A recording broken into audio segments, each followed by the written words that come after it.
All right. So the example that we just looked at with resolved shear stress was a single crystal, right?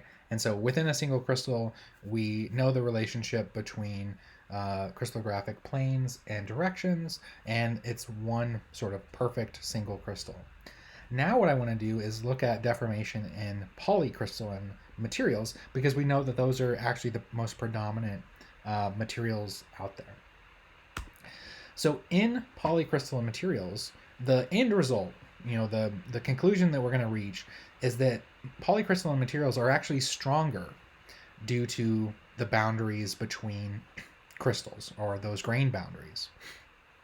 So we just saw that the yield strength for that single crystal is 50.5 megapascals. So we can assume that for a polycrystal of that same material, the yield strength would be even higher than 50.4. So the reason these materials are stronger than single crystals is because of those boundaries.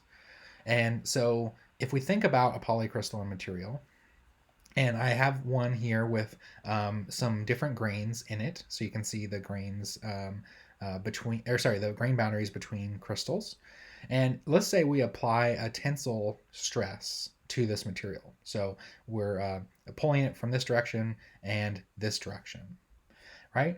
So a given slip plane and direction in this crystal is going to be different than this one because the changing orientations, right? We've talked about this before. So when this crystal, let's say that this crystal slips because a resolved shear stress has reached that critical resolved shear stress value for a plane, and you can kind of actually see it here as this direction and plane.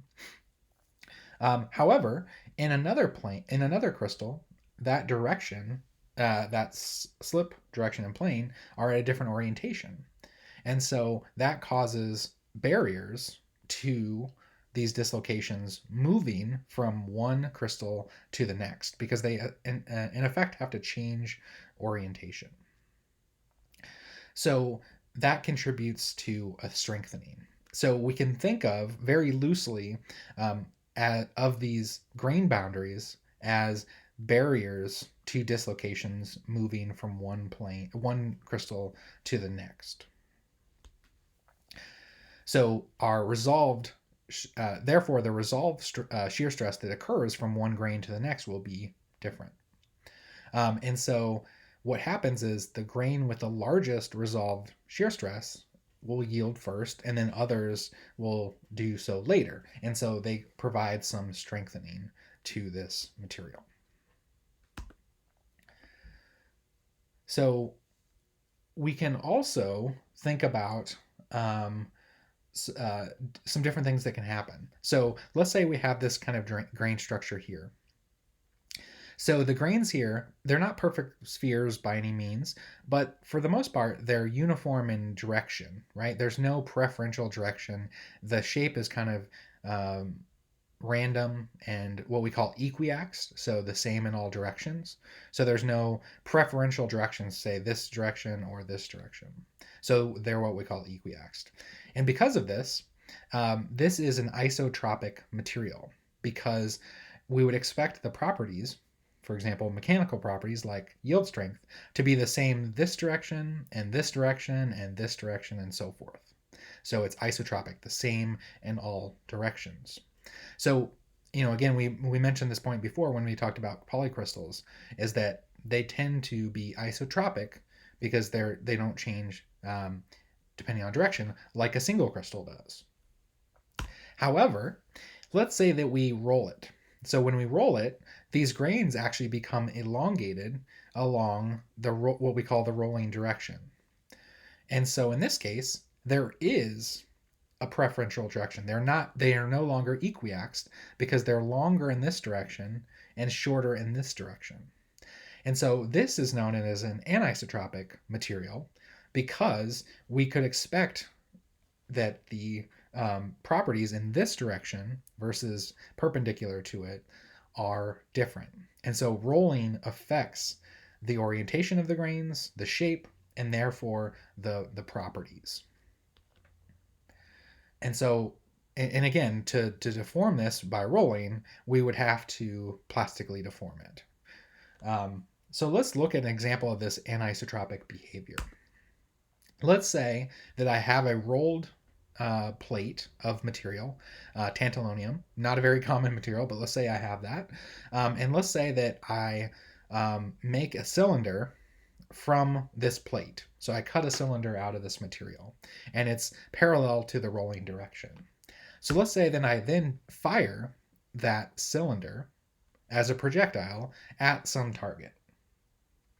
So when it's fired at the target, it's going to impact and therefore change shape. It's going to basically compress because we're basically applying a compressive force. And so it plastically deforms. And so this is the impact portion. It's plastically deformed into the when it's impacted into this flat target. However, the deformation is not uniform. So if we look at it from a top view, the in view, we see that actually this direction is the plate thickness direction. So essentially we're talking about the original plate over here. And so we see that this distance is different than this one, even though it starts out uniform where this distance and this distance are the same. And that's because we have that anisotropic deformation, right? Because the rolling direction acts differently than the other directions. And so we get this elliptical type or non-circular type shape because of that rolling and that anisotropic deformation in this material. So that's just some of the ways that polycrystalline materials are different than single crystals, and they're stronger, as we know, and we'll talk more about why they're stronger in the next sections as well. So, but first, I want us to do a little brainstorming before we get to the next section. And what I want you to do is I want you to brainstorm some ways that you think that we could strengthen metals, or if you want to expand it out to other materials as well. But we're going to focus on metals for the first part. So see if you can brainstorm some ways to strengthen metals. And then in the next module, we're going to list some ways in which metals are strengthened. The next couple modules, actually.